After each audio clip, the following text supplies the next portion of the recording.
So, good morning, sir. I am Gail your student nurse for today. So now I'll assess your heart and central vessel. And before we start, let me ask you some questions. So, sir, can I ask if you have a family history of heart disease? No. Are you high blood cholesterol levels? No. So, have you experienced high blood pressure, No. stroke, hypertension, No. heart attack? No. So now we're going to place our patient to a semi-fowler position to inspect the jugular vein. So before we start to inspect the jugular vein, we should perform hand hygiene.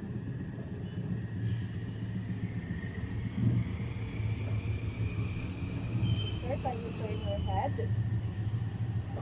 Okay.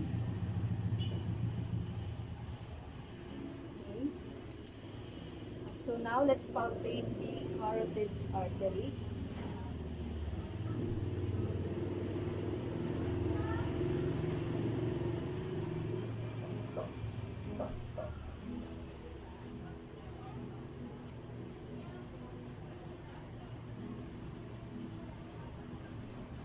Now let's auscultate the carotid artery.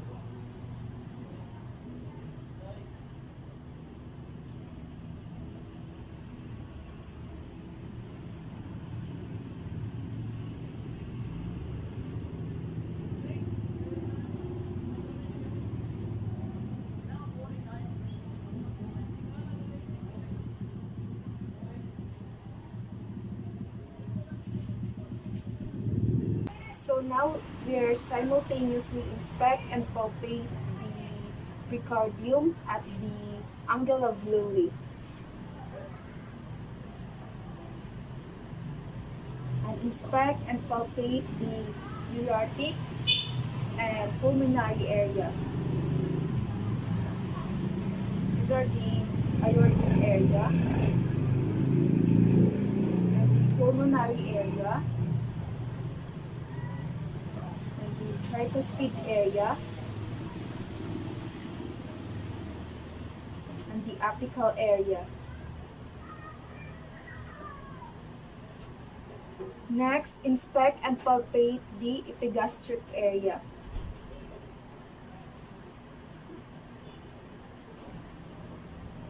So now we're going to auscultate the four anatomic sites, namely aortic, pulmonary, tricuspid, and the apical area.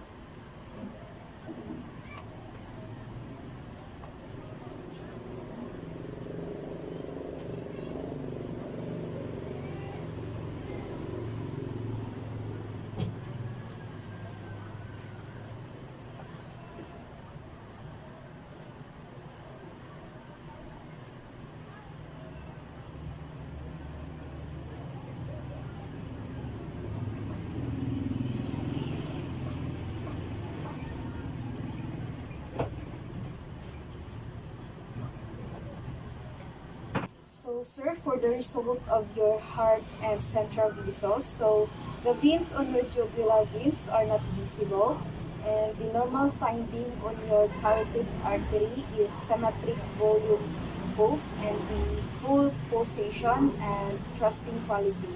And the auscultate the carotid artery is no sound heard on auscultation. There's no thrill or broke sound.